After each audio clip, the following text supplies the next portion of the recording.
Anthony Shore is a prisoner in Texas. If the state has its way, he'll be dead within the hour. This is Execution Watch. Huntsville, Texas, death penalty capital of the Western world, where prison staff is preparing to put Shore to death by injecting him with a deliberate drug overdose. During the next hour, KPFT's Execution Watch will broadcast live coverage of the killing in Texas, the state responsible for more than a third of all U.S. executions. Execution Watch host Ray Hill, with criminal defense attorneys Mike Gillespie, Jack Lee, Paige Yannick, and Larry Douglas. Huntsville reporter outside the death house, Pat Hartwell, and a 20-minute interview with Shore, taped on death row. The Execution Watch for Anthony Shore begins.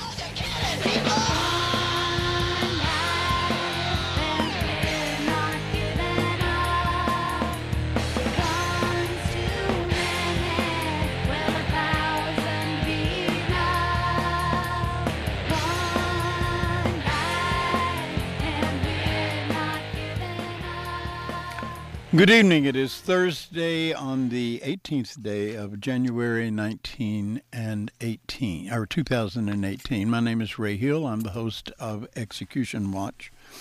Tonight, as Larry told you earlier, they're killing Anthony Shore. We have a call from Pat. Can you put Pat on the wire? Pat? Yes. How are you, Ray? Well, it's a cold, ugly day in Huntsville, Texas. It's cold and it's ugly in more ways than one anytime the state of Texas executes somebody. And as I'm talking to you right now, I see quite a bit of the press walking across all the three major stations, and Univision is here. Plus we have a Houston Chronicle reporter. We have a reporter from Germany. All right. So good bit of media tonight. Do we know whether or not there are going to be any witnesses in this case? I had heard via some rumors there might be, but I don't see anyone except people in black peacoat-looking things that reporters wear, so I couldn't tell you. Just a minute, they're crossing right now. It's hard to see in the dark. Yeah, it's dark up there. I see. Well, just a minute. Wait till they get up on the steps. And Ray, it is indeed a sad day. We know that Anthony Shore cannot be, we know what he did, but we as human beings cannot sit around and watch this without saying anything. We're no better than his crimes committed if we allow ourselves to be complacent with this killing. Are there any vigilance in this kind of weather? Well, there's me and Ward and a few people that I can't tell because they're not up here at the yellow line with us. So I can't tell. They're way back, and evidently they didn't want to be up here. So I don't know. Okay. Well, Pat, thank you very much for your report, and I will go on and inform the audience that when the media and the witnesses cross the road, that means that Anthony is strapped to the gurney. The needles are in his veins, wherever they may be. In some places, it has to be exceptional places, but probably Anthony got them directly in the veins. And later on in this show, you will hear an interview with Anthony Shore, made prior to this sad occasion. Thank you, Pat. From what I understand, there's no Supreme Court pending or anything. So, unfortunately, Jason Clark will be able to walk out about 6:20 and beat his chest like he's done something good. But thank you very much for your report, and thank you for your loyalty to this issue. You're welcome. See you later. Bye-bye. Okay, Elizabeth, we have another line. Who's waiting for me there? Hello? Leah? Oh, I'm here. Yes. Hi. Okay, Leah, you are now on the air. Hi, how are you? I am well. Can you tell us who you are? Yes, I'm a very good friend of Anthony Shore's, and he calls me his goddaughter, and he is very much family to me, and he means the world, and this is very difficult.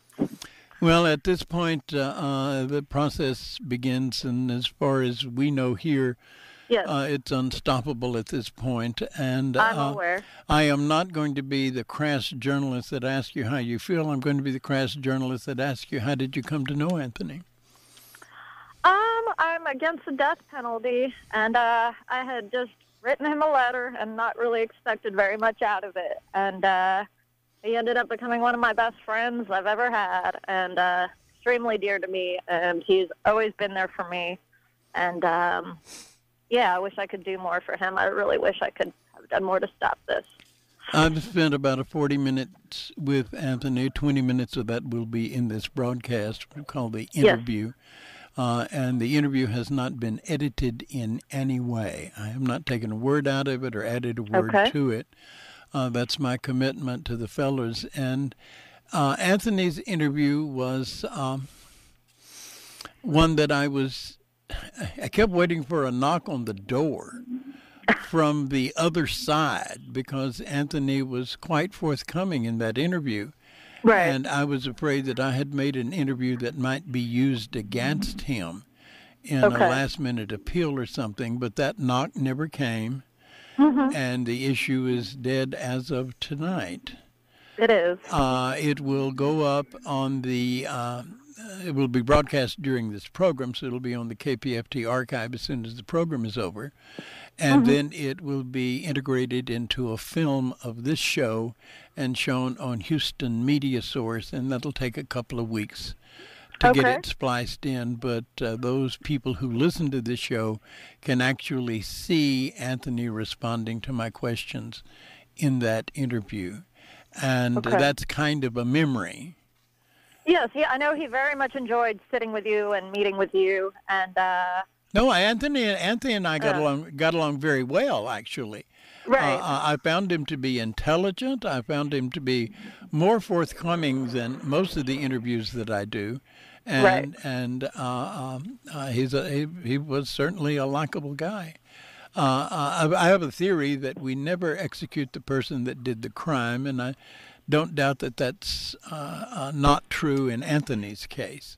Oh, I absolutely agree with that. He is definitely not the same person. Anthony may be a little different because he was somebody else before the period of time where the crimes happened, and then he was a person when those were happening, and now he is somebody else again, and that's one of the great failings of execution system.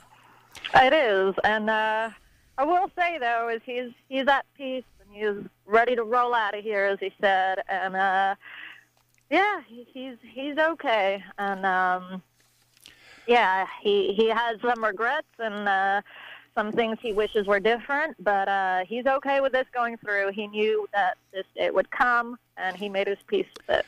Well, thank you very much for being part of Execution Watch. Absolutely, thank you, and take care. Okay. Mike, you've taken the lead in this case. This is a complex case. Pull that microphone down a little bit. The case isn't No, move the microphone. You're fine. The case isn't complicated. Human nature is complicated. The case is simple. He killed and raped people. But let's talk about him as a person. Okay. He was born in '62. His father was in the Air Force. He was a military brat. He spent most of his life going from base to base with his family. He had 2 sisters.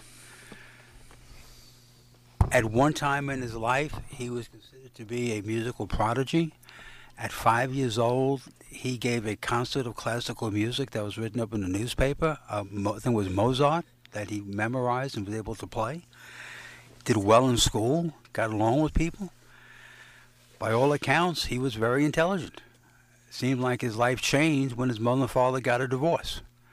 Seemed like after his mother and father left, seemed like it was a violent situation. His mother hit his father with a beer stein, and his father beat the mother up.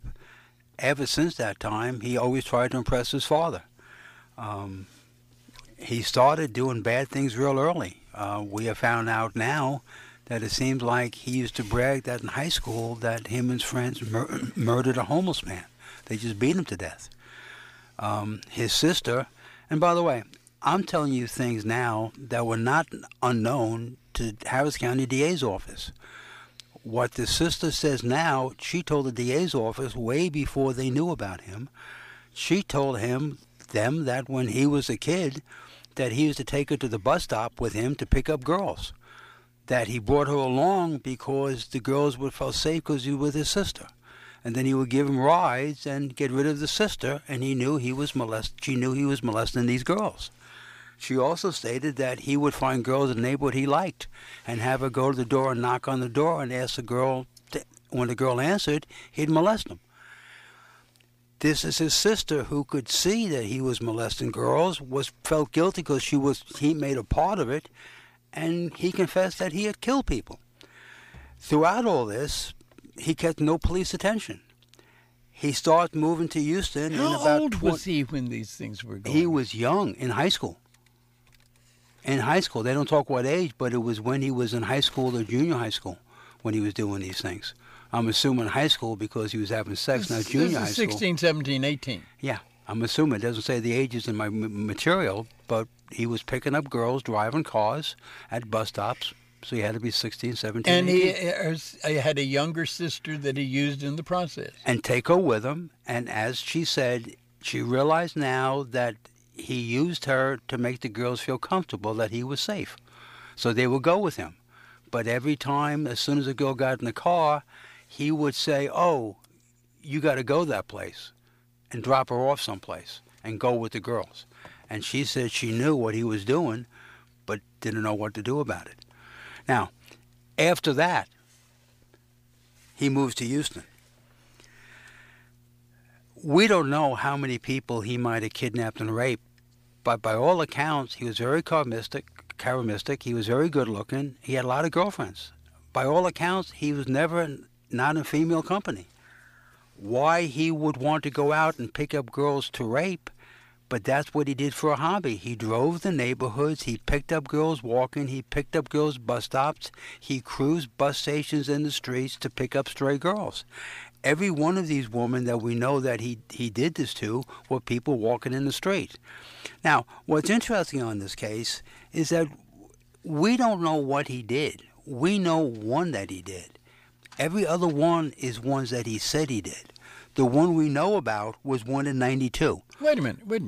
And I have said about this case in the build-up to doing the show that Anthony Shore may well have been who we accused Henry Lee Lucas of being, but all we knew about Henry Lee Lucas's crimes were what Henry told us about. Same thing with this. And that proved to be BS. Same thing with this. And so this great criminal history is from his telling us. And let's get into what happened. In 86, he killed his first girl. And this was a girl he did not rape. He just killed her. He had picked her up in the car. He tried to have sex with her. She wouldn't cooperate, so he killed her. But he didn't rape her. In 92, he picked up another woman, and this one he had sex with, and he did rape and kill. According to him. According to him. The 92 one went unsolved until 2003. Now, in the meantime, according to him, he did other murders, other kidnappings, but he was not known to authorities. He first became known to authorities in 1997 when he was arrested for having sex with his two daughters. Now, before he was arrested for having sex with his two daughters, let's backtrack a little bit. He had gotten married. He had two daughters. His wife left him. He got custody of both kids. I found it unusual the wife left him with two kids. That woman will not talk to the authorities, will not talk to the press, but people feel that she's petrified of him. She left him with the two girls. In 97, he was arrested for having sex with these two girls. Before 97, two members of his family, his sister and his mother, suspected he was having sex with his daughters and called CPS on 2 different occasions to investigate him. And CPS did nothing. Nothing. They then called CPS to investigate why kids had no food and why they're locked up in the house with nobody seeing them. Again, CPS doesn't even come out to the house. So, Pretty frustrating stuff. 97, what's frustrating is what happened was he sent his daughters to his mother's house to live because he had a new girlfriend, and his mother and sister finally got the girls to say what he was doing, and then they went to the authorities and they turned him in.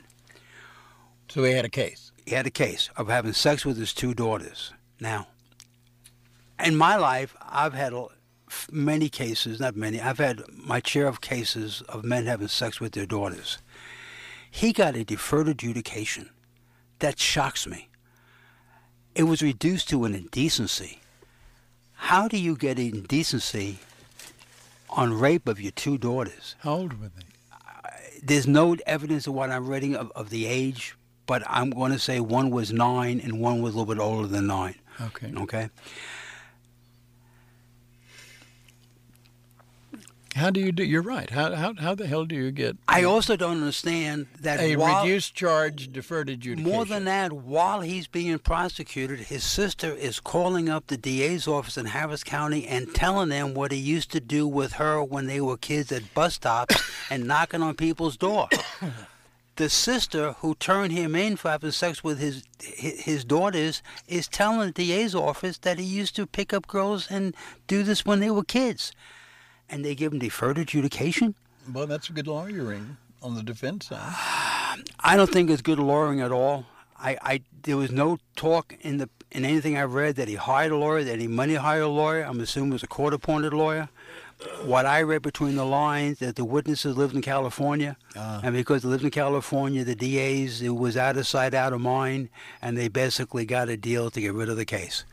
Once he got on probation, deferred adjudication, he failed numerous drug tests and never got revoked. Now, this shocks me as a defense lawyer, but let me tell you what shocks me more. Let's go back to when he got arrested on this case. He's now with another woman, and the police come to his house. As she says, one day 14 homicide detectives show up to talk to him about what happened was because he was on probation, they took a DNA sample. The DNA sample, again, in competency with the Harris County lab, the DNA sample was taken in 1997. Not till 2003 did they even take it away to be tested. 11 years after the murder, they get a hit that he was the one who killed the second victim in 92. So they're lacing this together after the fact. 11 years later. Let's stop right there and let's hear from Anthony. Here's my interview taped earlier with Anthony Shore on the visit room in Death Row in Livingston. You ready, Bob? Okay, let's hear that interview. Tony, what you want to talk about today? Well, if everybody's hearing this, then I'm assuming that at this point in time, I'm passing into the next world, that I've left this plane and my execution is in progress. Right now. But if you get a stay... Is that basically correct? That's exactly correct. If you get a stay, right, and they dispose of your case without killing you, I'll be back to ask you if I can use the tape. Okay. But otherwise, the only time this will be taped is during Execution White's program, right, where you were being executed. Well, then I'd like to talk about what's important. And to me, I've come to realize, especially in the last few days, you know, it puts things in a different perspective when you're facing your impending demise, that many of the things that you think are important in life become a lot less important. You know, material things and activities, and the people that you sometimes think are, you know, top of the list really aren't who you thought they were. A lot of things change, but what becomes important to me is love, and I believe above and beyond all other things. For me, God, or my interpretation of God, is love incarnate. He encompasses everything that has to do with love, and I don't think there's any greater love in this lifetime than children, your own kids. And I've got 2 out there, Amber and Tiffany. What I'd like to talk about is have the opportunity to say goodbye, to tell my girls, both Amber and Tiffany, and my grandkids, Floyd and Aphrodite, goodbye. I wish I'd had time to meet them in person, to speak with them. I wish I had an opportunity to speak with my daughters face to face and tell them that I love them, and you know, I messed up. I'm not nearly the daddy I should have been when I could have been. There are no do-overs in life. But the one thing I would leave everybody with is this, that you only get one opportunity to show your love and tell people that you really care about them in life. And really, people are defined by their actions. Well, I've done a lot of good things in my life, but I've also done a lot of bad things.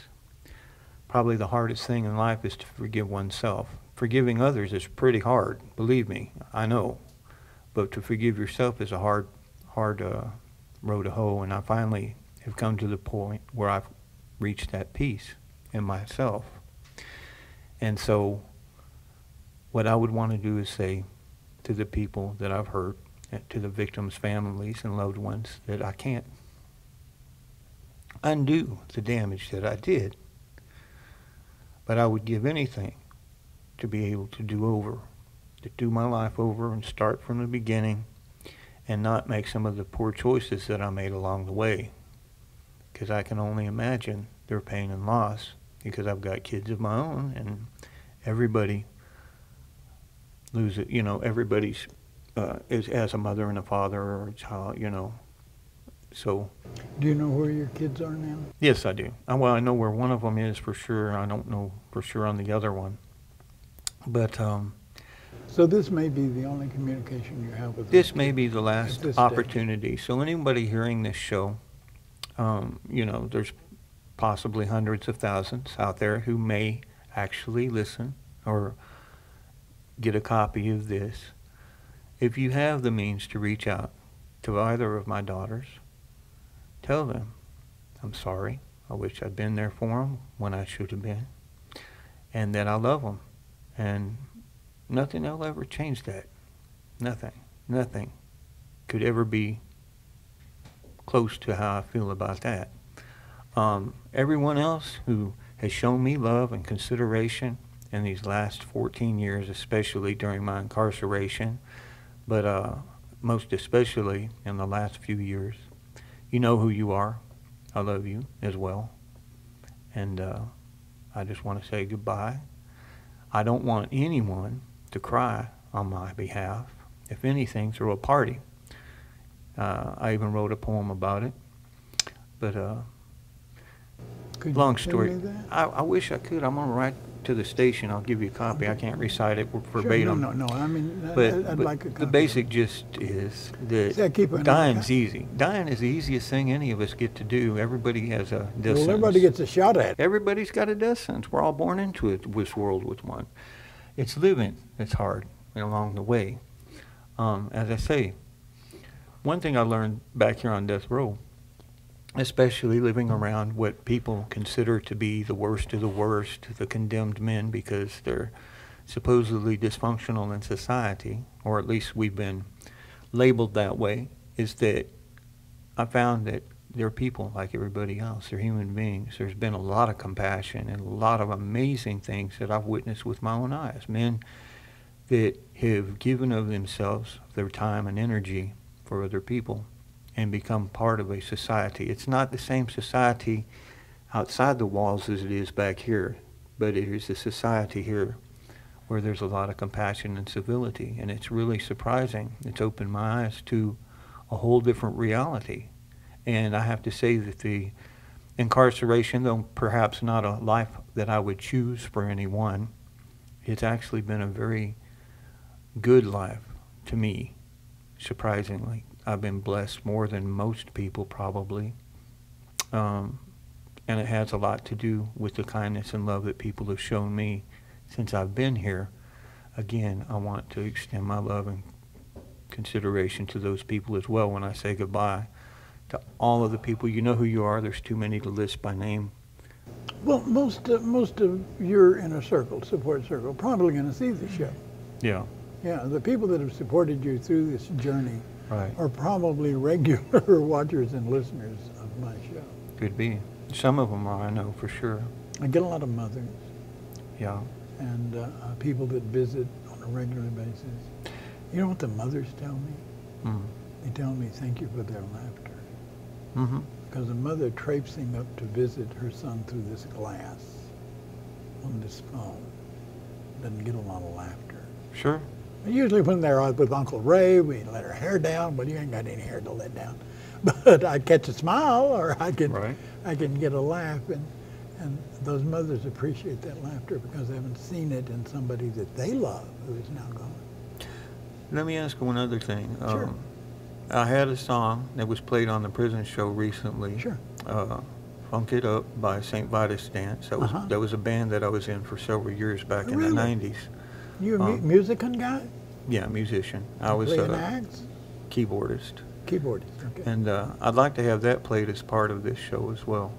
We'll do the best we can. If you could include that as part of the... My job is to be the host. Right. I got a producer that I deal with, and she is tough. She's not with me today, but if she is here, she'd have a whip in a chair. Right. But I'll pitch it. What's the title of the song again? Funk It Up. Funk It Up. You have the CD at the station. Okay. It's already loaded into your archive, so Okay. Sure. It would be cool if y'all could play that on my way out as well, since the basic gist of the poem that I wrote when I first got to death row, and it still applies today, is that there should be a rockin' band. Dying is easy. It's living that's hard. Everyone gets a one-way card. So when I'm dead and on my way, tomorrow's just another day. And it is for all of us, really. And I know this is kind of short for the interview that you had intended, but that's about all I've got to say. That's all you got to say. Well, let me just a couple of questions. Sure. You mentioned something about the Society on Death Row, a kind of mutual support. Okay. Are there any barriers to that? Racial barriers or belief barriers? The barriers that I have witnessed and come across have more to do with the choices that people make. People again, they focus on the wrong things sometimes. Instead of focusing on the beauty that is to be had in every day. I mean, it could be something as simple as a little flower or weed, creeping up through the crack in the sidewalk, or the black widow spiders that we had as pets out there on the backyard. Yeah, feed them little flies that you catch and this and that.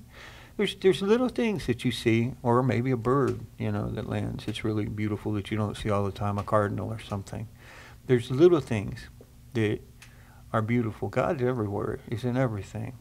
And there's a rhythm or a music to life in itself.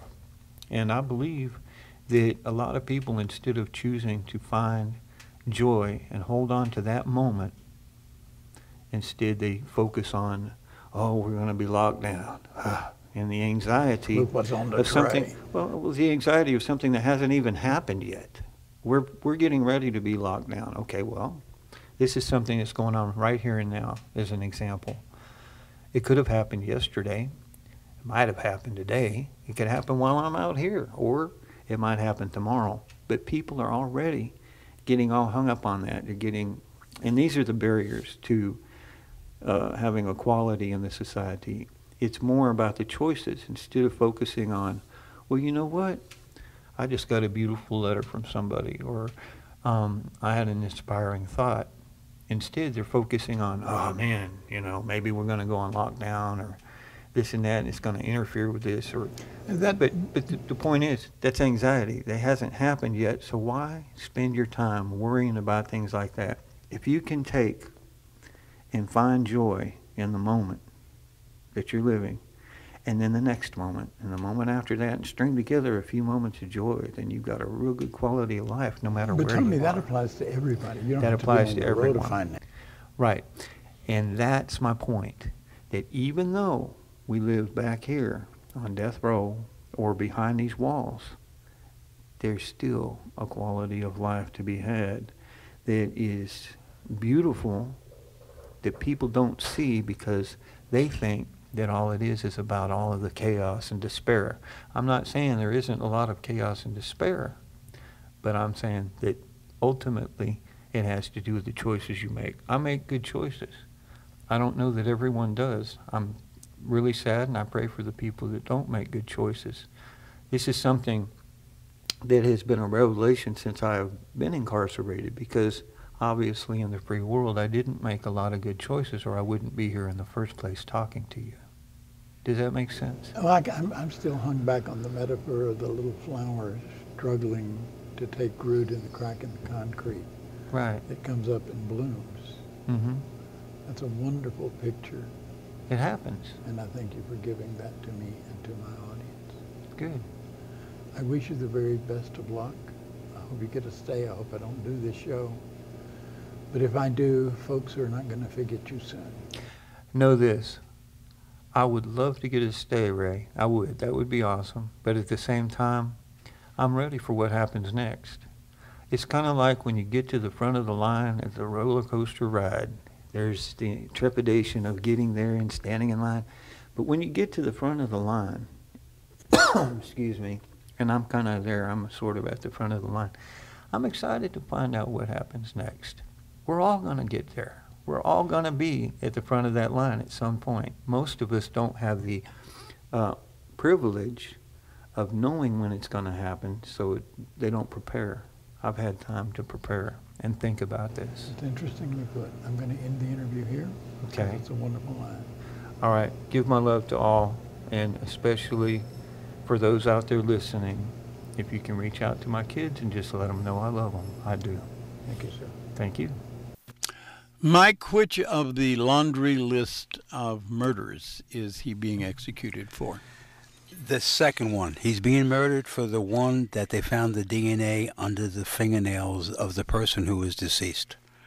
That's the one in which they got his DNA. That's 1992. The 1992 case. He was 29 Get to the microphone. 1992. 92. He was 29 at the time. And they discovered the DNA in 2000. 2003, 11 years later. Okay, They only asked for it to be sent away in 2000. That is the case that he's being executed That is the for case. tonight. The interesting part is that the other confessions that he gave on these other girls, when the police came about this one case, I question if he would have not said anything, would he have gotten the death penalty? But when he came, he basically said, "What took you so long?" and started talking about all these other victims. Now, the interesting thing... That is not to say what took you so long is not a valid question. Of course. But what's interesting to me is that I criticized the Harris County DA's office for taking so long to run the DNA sample. But if they would have run it when the murder happened, his database would not have been... His DNA would not have been in the database. It would have come back clear. Because it took so long, they caught him. Now... The other interesting aspect of it to me is since that time, he's made numerous confessions of killing other people. As a matter of fact, he got the stay we were talking about during the interview because he was willing to volunteer for Swearingen in Swearingen's case. And since that time, he's volunteered on 2 more murders. I question, and I don't question he's done the murders, I think he did. But... there's been no proof that he did the other 2 murders besides him saying it. The truth of the matter, he's on death row. The rest of it is jawbone. It's because what he said, which gets to be interesting because during the trial, the only victim that lived, and according to testimony, he was trying to prove to her that he did not have to kill. And she lived because he went through a dialogue of, I don't have to kill. I'm trying to change. I don't have to kill. Paige, do you have any idea where we're going to go with this case? Well, the dialogue you're talking about is a sort of self-internal dialogue that he supposedly experienced at the scene involving the first girl that we're talking about, the first victim. In any event, the facts of the case were undisputed, and a lot of the reason that the facts of the case were undisputed is because he admitted everything in his confession, and the detectives that were involved in taking the confession, there were 4 different detectives, and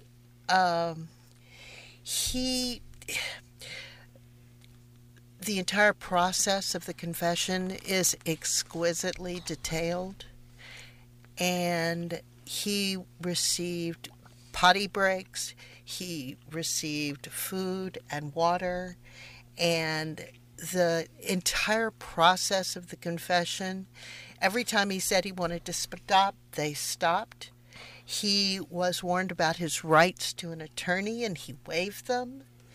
And it was very, very well, it was very, very well investigated at the time. The witnesses have left the Walls building in Huntsville and returned to the administration building across 12th Street. At this point, Anthony Shore is dead. They will give his body over to the vendor that transports death row inmates after they have died. If there is any family or friend request that the body be available for a viewing before it leaves Huntsville, it will go to a small church in the neighborhood. The confession process was, like I said before, exquisitely detailed. Mm-hmm. And he gave his confession to his choice of detective. He was interviewed during the confessory period by 4 different detectives, and when he got tired of one, he took a potty break and got coffee, and brought in another requested. He wore them out. It was like he requested his next detective, and he ended up giving his his confession to the detective of his choice. Jack, do you have anything sage to add to this scene? Well, sage is a tricky proposition for me. It's an herb. This is not a usual case. No, I mean, and there's so many.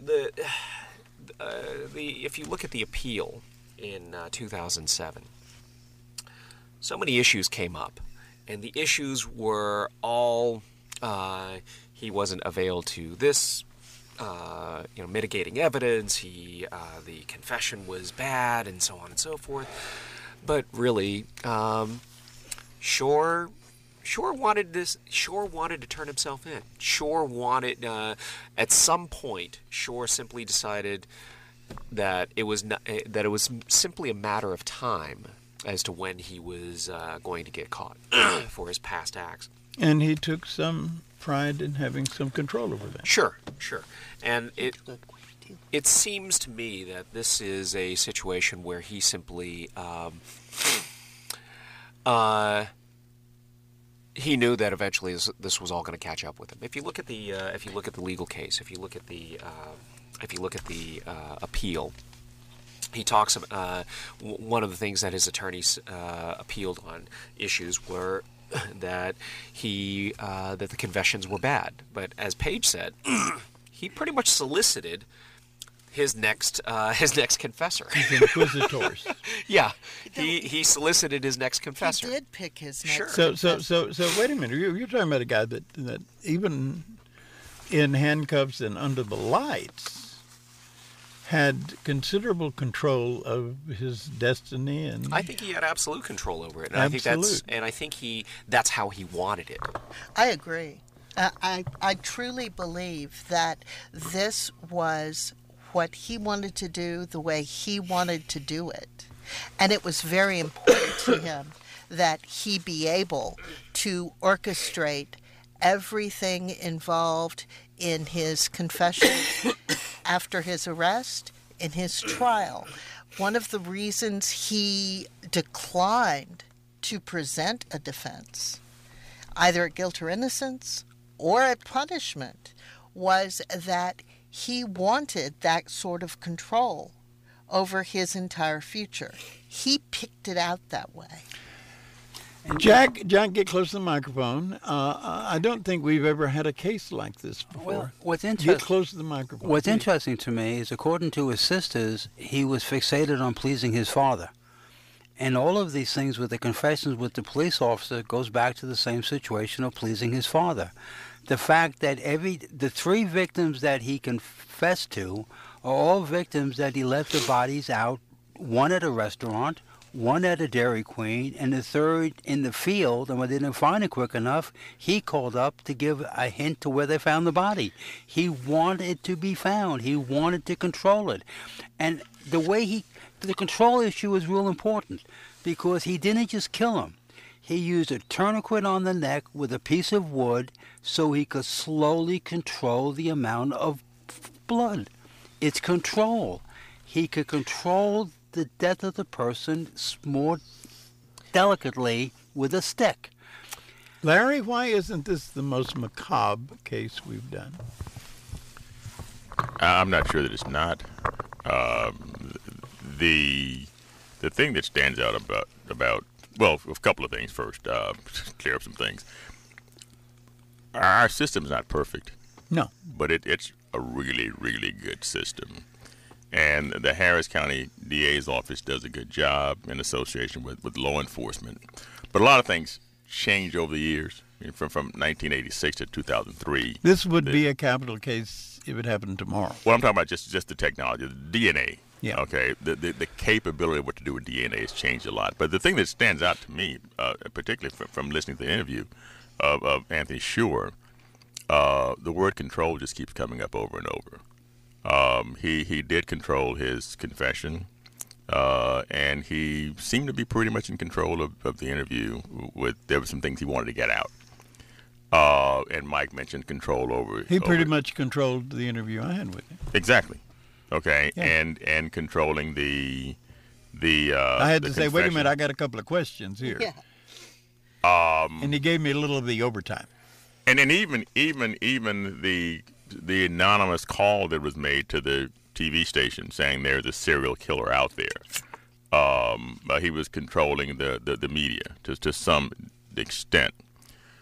But in terms of how we do things, both from the prosecutor's perspective and the defense perspective, I'm not real surprised at the fact that he got deferred adjudication for the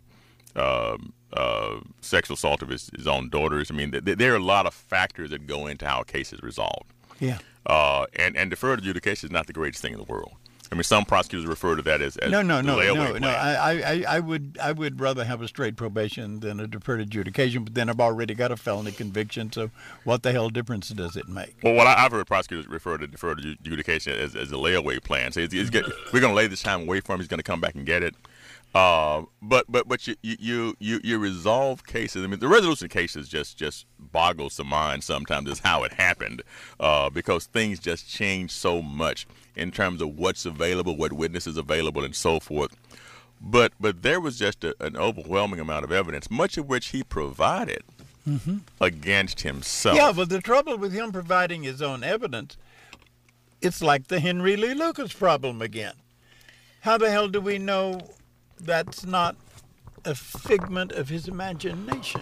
The details. The details that but he's you only give. tried on one case. I understand that, but the details of, oh, by the way, you find this body, take 15 steps in this direction, and then another 12 steps in this direction, and then right behind the tree, you look over here, and there's going to be a cigarette pack right in front of you, and 15 paces north of that. Well, Henry Lee was actually an artist, and they gave him part of the picture. He just was able to mentally complete it. I understand that. But there is no question. And in you this can case, kill somebody in Broward County and you killed somebody in Harris County. 20 minutes later, you need Star Trek to do that. Or the government. You think we can move him in 20 minutes? But that's not what happened in this case, though, No, right? that's not Okay, what and happened. in this case, there was considerable amount of detail given by him, and trust me, law enforcement did go out and evaluate that and determine before they used it. I mean, otherwise the lawyers would have been all over them. They didn't try those cases. They just tried one case. Yeah, they don't didn't know- need to. They don't And need there to. They was didn't no need to. defense Mike, they presented. didn't need to. I mean, you can understand that. only But there was execute a person wait, once. we can only talk one at a time. That it works better in television if you do that. There was no defense presented. I'm talking about the ones in the case that was tried. Right. That one I'm not. But the other ones he just talked about, I did not see they did any checking of the details. They just assumed he told the truth. I mean, the one that, the one where he called in KPRC and said, "Oh, by the way, you have a serial killer here." But by the way, nobody is. Details. And as they don't know it was him, they think nobody it was him. has said this is a Montrose case. The killing that he was charged for happened around the corner from my house. He tells you they tell you exactly where the body is. But no, who?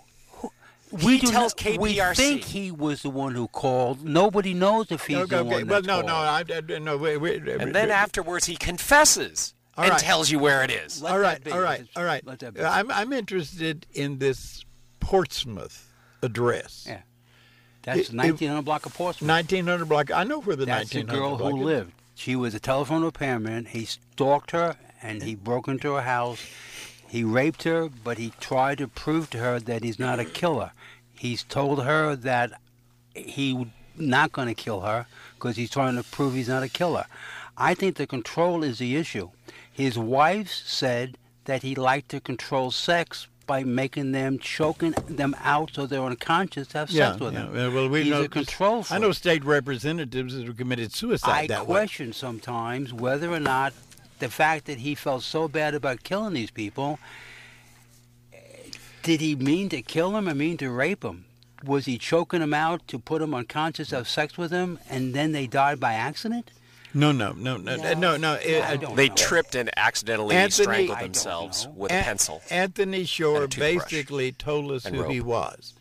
And if you're listening to this on the radio, I would suggest you go to the extra step, and in a couple of weeks, go to Houston Media Source. If you've got cable, that's Channel 17 Comcast. If you don't have cable, you can get that on HMS. I want to bring one more thing before we run out of time. Sure. What I find is fascinating how smart this guy is. Does anybody have any comment about the amount of paintings that is being sold on the internet after his death? That there is a money-maker scenario out there where he's drawing pictures and poems and selling them on the internet, and there's a broker out there who claims that he has a whole lot of his drawings that's going to flood the market after tonight. What a brilliant idea, using all of these things. For somebody else, because... For somebody else. For basically... Not hanging on my mantle. Basically, he can't sell that under a Texas law until after he's been executed. Then somebody else can sell it. And that's what somebody is doing right now. But he was smart enough to know that. Check your eBay catalog. My name is Ray Hill, and what you've been listening to for the last hour is a program about the death of Anthony Shore, who was executed tonight by the state of Texas. Anthony had a few friends show up to support him in Huntsville. And to put this show together, we have the following wonderful cast. The lawyers are Michael Gillespie, who had lead in this case, Jack Lee, Paige Yannick, and, of course, the voice of God himself, Larry Douglas is a wonderful asset to this program, and God, I wish someone had given me a voice like that. We couldn't do the show without our executive producer, who is Elizabeth Stein, and Elizabeth Stein is glaring at us through the window because I'm a little bit ahead of schedule, and she worries about those things. Otis McClay is our technical producer, and he is the guy who has put that on the internet for you tonight and on KPFT's stream. And we'll have the archive on the website in a couple of days. Our engineer in the studio is Bob Gardner. Thank you, Bob, for your committed work. We are all, the lawyers are criminal defense lawyers, and they deal with these kind of cases not quite this serious on a day-to-day basis in the courthouse. In other words, they're charged with trying to protect people who are freedom, and they don't get to choose whether or not their clients are guilty or innocent, because even a werewolf is entitled to an adequate representative. Who'd said that? William O. Douglas? It sounds like an O. Douglas quote. Even a werewolf is entitled to an adequate defense, and they try to do that work in the courthouse every day. And Jack even comes from Channelview, where things can get even more ignitable. And I grew up in Cloverleaf, which is next door, which is a little bit downwind from Channelview, and so all the males in my neighborhood were required to go to prison, and I fulfilled my duty in 1970, and then I got out and did the prison show for all those years, and I do this show now. We are scheduled to do an execution on January the 30th. We always hope for a stay, but William Rayford is scheduled to be executed on that date. And William Rayford, reading over his case in advance, is someone who is going to have a stay. And then next month, we're going to have a show about the execution of a fellow by the name of Battaglia from Dallas. And it was another kill your own children cases. And so we're going to get these almost back to back. Battaglia is probably listening to the show. He's a faithful listener to the show. And my interview with Battaglia was one of the most entertaining interviews that I've ever done. We talked about everything but the case, and but you will hear his voice in an interview in that show, and therefore there will be cameras in the studio to do this show. We could not do the show if it were not for the freedom that is afforded KPFT by its listener sponsors. We could not take programming from this radio station and turn it into television if it were not for Houston Media Source. And shooting tonight for Houston Media Source is Roger Palomino, who is a staff member over there. Our usual Mark Pirtle, who shot the interview in prison, had other responsibilities, and I want to thank Roger and Mark for giving us the visual. My name is Ray Hill. We killed somebody tonight. His name's Anthony Shore. It was done in the name of and at the direct orders of the citizens of the state of Texas. The music we're going to go out with is from Victoria Panetti. Her brother is a mentally damaged person sitting on death row, awaiting his turn in Texas. Good night.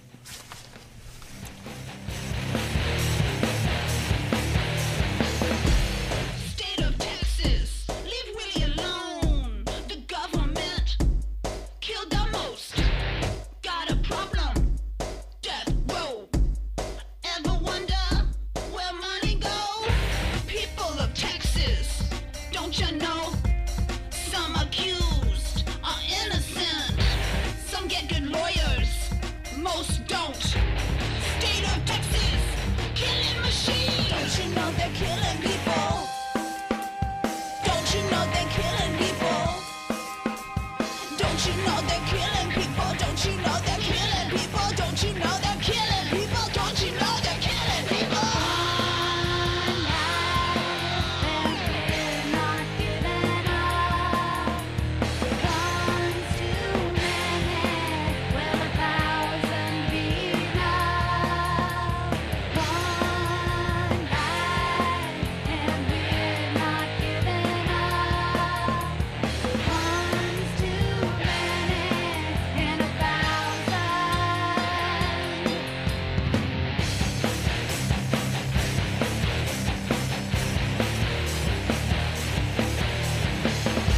People of Texas, children of God. It's insane, in Jesus' name. Where's all that religious compassion?